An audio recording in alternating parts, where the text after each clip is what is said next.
नमस्कार, जोहार। छत्तीसगढ़ न्यूज में आपका बहुत बहुत स्वागत है।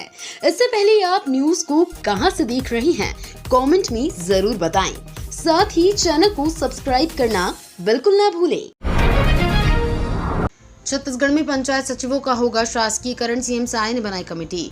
छत्तीसगढ़ के तमाम ग्रामीण इलाकों में पदस्थ पंचायत सचिवों की पुरानी शासकीयकरण की मांग पूरी होने वाली है। मुख्यमंत्री विष्णुदेव साय के आदेश पर पंचायत सचिवों की शासकीयकरण की मांग एवं इसके क्रियान्वयन के विचार हेतु समिति का गठन किया गया है। प्रदेश के 11,664 पंचायत सचिवों को इसका सीधा लाभ मिलेगा। ज्ञात हो कि पंचायत सचिव दिवस के अवसर पर प्रदेश पंचायत सचिव संघ छत्तीसगढ़ द्वारा आयोजित सम्मान समारोह में पंचायत सचिव संघ के शासकीयकरण की मांग पर घोषणा किया गया था कि इसके क्रियान्वयन के लिए समिति का गठन किया जाएगा। कांग्रेस ने पेश की बलौदा बाजार हिंसा की जांच रिपोर्ट, कहा साय सरकार की इंटेलिजेंट फेल। बलौदा बाजार हिंसा को लेकर छत्तीसगढ़ कांग्रेस ने अपनी जांच रिपोर्ट मीडिया के सामने पेश की। पूर्व मंत्री डॉक्टर शिव कुमार डहरिया के नेतृत्व में कांग्रेस की 7 सदस्यीय जांच समिति की रिपोर्ट कांग्रेस प्रदेश कार्यालय राजीव भवन में प्रस्तुत की गई। प्रदेश कांग्रेस अध्यक्ष दीपक बैज की उपस्थिति में बलौदा बाजार की घटना की जांच के लिए बनाई गई समिति के प्रमुख डहरिया ने अपनी जांच रिपोर्ट मीडिया के समक्ष सार्वजनिक किया। समिति ने अपनी जांच रिपोर्ट में आरोप लगाया कि बलौदा बाजार में हुई आगजनी की भयावह घटना शासन प्रशासन की बड़ी लापरवाही और साय सरकार के इंटेलिजेंट के फेल हो जाने के कारण हुई।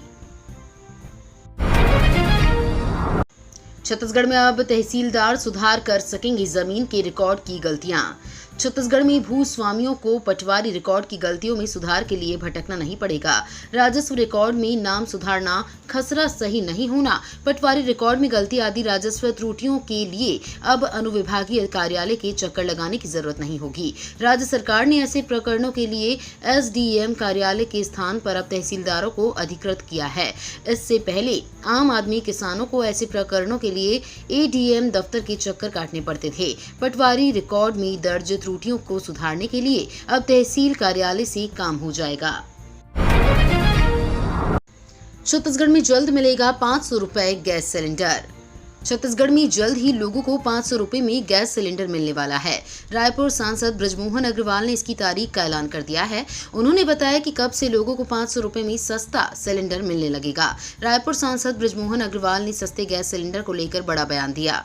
उन्होंने कहा कि छत्तीसगढ़ की जनता को आगामी नगरीय निकाय चुनाव के पहले 500 रुपए में गैस सिलेंडर मिलने लगेगा। भूपेश बघेल का सबसे बड़ा फैसला, पलटने जा रही है विष्णुदेव साय सरकार। छत्तीसगढ़ में पहले प्रत्यक्ष तौर पर ही महापौर और अध्यक्षों का चुनाव होता था। 2018 में राज्य में कांग्रेस सरकार बनी थी। तब तत्कालीन मुख्यमंत्री भूपेश बघेल ने इस फैसले को पलट दिया था। उन्होंने मेयर और अध्यक्ष के चुनाव को प्रत्यक्ष से बदलकर अप्रत्यक्ष प्रणाली से कर दिया था, जिसके बाद मतदाताओं के पास महापौर और अध्यक्ष चुनने का अधिकार नहीं था। वो केवल पार्षद चुन सकते थे। चुने गए पार्षद मेयर और अध्यक्षों का चुनाव करते थे। भूपेश बघेल के इस फैसले को उस समय सबसे बड़ा राजनीतिक फैसला कहा गया था। मेयर का चुनाव मध्य प्रदेश, महाराष्ट्र, उत्तर प्रदेश, गुजरात, आंध्र प्रदेश, हरियाणा, उत्तराखंड, झारखंड और ओडिशा जैसे राज्यों में मेयर का चुनाव प्रत्यक्ष तौर पर होता है। 230 एकड़ में फैले गजराज बांध का होगा सौंदर्यीकरण। बृहद वृक्षारोपण कार्यक्रम के तहत 230 एकड़ में फैले गजराज बांध के चारों ओर अलग अलग चरणों में 230 पौधे लगाए जाएंगे। इसके द्वितीय चरण में उप मुख्यमंत्री अरुण साव के मुख्य आतिथ्य और विधायक मोतीलाल साहू की अध्यक्षता में आयोजित कार्यक्रम में अतिथियों और बोरिया वासियों ने पीपल फॉर पीपल अभियान के अंतर्गत 101 पौधे लगाए। बोरिया खुर्द गजराज बांध संरक्षण समिति शहर जिला साहू संघ, ग्रीन आर्मी ऑफ छत्तीसगढ़ और भारतीय जैन संगठन द्वारा आयोजित कार्यक्रम में विधायक मोतीलाल साहू ने बरगद का पौधा लगाया। रायपुर में मेगा ब्लड डोनेशन कैंप का शुभारंभ। उप मुख्यमंत्री अरुण साव ने रायपुर के डॉक्टर भीमराव अंबेडकर स्मृति चिकित्सालय में मेगा ब्लड डोनेशन कैंप का शुभारंभ किया। हेल्पिंग हैंड्स क्लब फाउंडेशन द्वारा इसका आयोजन किया गया। साव ने मेगा ब्लड डोनेशन कैंप के आयोजन के लिए फाउंडेशन को बधाई और साधुवाद दिया। वे इस दौरान रक्तदान कर रहे लोगों से मिले और उनकी हौसला अफजाई की। उन्होंने रक्तदाताओं को प्रमाण पत्र भी वितरित किए। बसपा छत्तीसगढ़ राज्य में संगठन को करेगी और मजबूत, बोली मायावती। बसपा सुप्रीमो मायावती ने छत्तीसगढ़ प्रदेश के पदाधिकारियों के साथ नई दिल्ली में बैठक की और उन्हें संगठन को राज्य में मजबूत करने का निर्देश दिया। बसपा सुप्रीमो ने सोशल मीडिया एक्स पर लिखते हुए इसकी जानकारी दी है। उन्होंने बताया कि पार्टी संगठन की प्रगति रिपोर्ट व कमजोर तबकों में से खासकर आदिवासी समाज में जनाधार को बढ़ाने से जुड़े मुद्दों के साथ ही राज्य के राजनीतिक हालात आदि पर वरिष्ठ पदाधिकारियों के साथ बैठकर समीक्षा कर कमियों को दूर करने के निर्देश दिए। पंचायत सचिवों की नौकरी होगी सरकारी, सीएम के निर्देश पर हुआ एक्शन।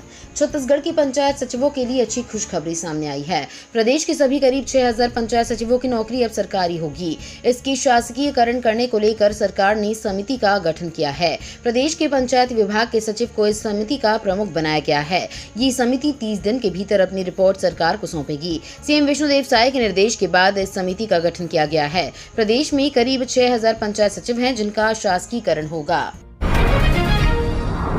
आयुष्मान कार्ड का गलत इस्तेमाल, छत्तीसगढ़ की 11 अस्पतालों पर लाखों का जुर्माना। आयुष्मान कार्ड का गलत इस्तेमाल को लेकर छत्तीसगढ़ सरकार ने बड़ी कार्रवाई की है। मिल रही शिकायतों के आधार पर इस साल अब तक 48 अस्पतालों के खिलाफ कार्रवाई की गई है। इनमें से 11 अस्पतालों पर लाखों का जुर्माना लगाया गया है। वहीं 33 अस्पतालों को कारण बताओ नोटिस जारी किया गया है। इन अस्पतालों से मिलने वाले स्पष्टीकरण के आधार पर आगे की कार्रवाई की जाएगी। बता दें कि आयुष्मान भारत प्रधानमंत्री जन आरोग्य योजना आम जन के लिए एक अत्यंत ही महत्वाकांक्षी योजना है, जिसके अंतर्गत समस्त पात्र हितग्राहियों को निःशुल्क स्वास्थ्य सेवाएं प्रदान की जाती हैं। छत्तीसगढ़ में फैला घातक सेरेब्रल मलेरिया। मॉनसून का सीजन लगातार डेंजरस रूप लेते जा रहा है। भारी बारिश की वजह से मच्छरों का खतरा बढ़ता जा रहा है। इसके अलावा पानी से कई तरह की बीमारियां हो रही हैं। सेरेब्रल मलेरिया की चपेट में आए तीनों लोगों को बलौदाबाजार जिला प्रशासन ने आइसोलेट किया है। उसके बाद लगातार स्वास्थ्य विभाग उनके परिवार के अन्य सदस्यों की जांच पड़ताल में लग गया है।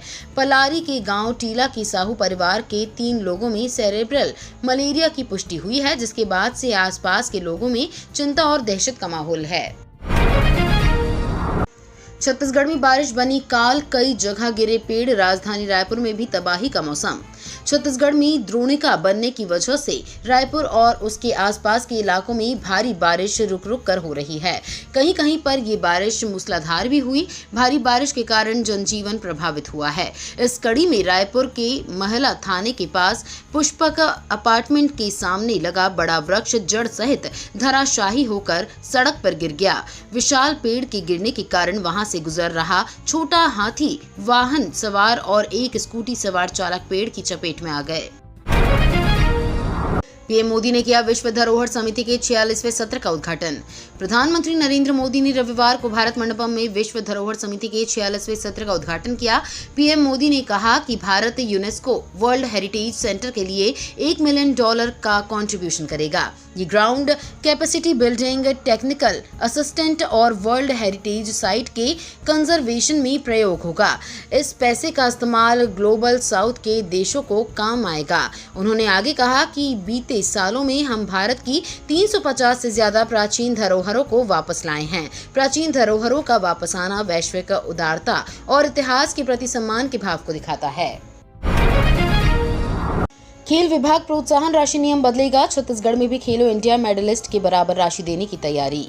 खेल विभाग 19 साल बाद प्रोत्साहन राशि नियम बदलने की तैयारी कर रहा है। इसके मुताबिक सीनियर नेशनल मेडल विजेता को खेलो इंडिया मेडलिस्ट जीतना यानी लगभग 2 लाख रुपए तक दिए जा सकेंगे। अभी गोल्ड मेडल पर 25,000 रुपए मिलते हैं। इसके अलावा डाइट मनी, प्रेरणा निधि, स्टेट मेडलिस्ट नियम भी बदलेगा। इसके लिए विभाग के पास 3 करोड़ रुपए का बजट है, जिसे बढ़ाकर 5 से 8 करोड़ किया जाएगा। प्रोत्साहन राशि में बदलाव के लिए समिति बनी है। इसमें राम कुमार सिंह, संजय पॉल, दीनू पटेल, सुशांत पॉल और गिरीश शुक्ला शामिल हैं। प्रदेश का निर्यात दोगुना करने का लक्ष्य, IIFT से MOU करेगी सरकार, खुलेगा केंद्र। राज्य सरकार अगले 3 साल में छत्तीसगढ़ से निर्यात को दोगुना करना चाहती है।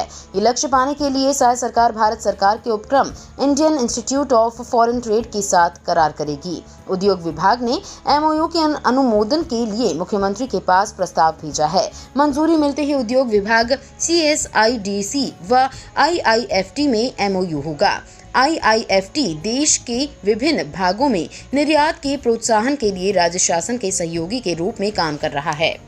ये तो थी आज की बड़ी खबरें। अगर आपको न्यूज़ पसंद आई हो तो वीडियो को लाइक और शेयर करना बिल्कुल ना भूलें। धन्यवाद।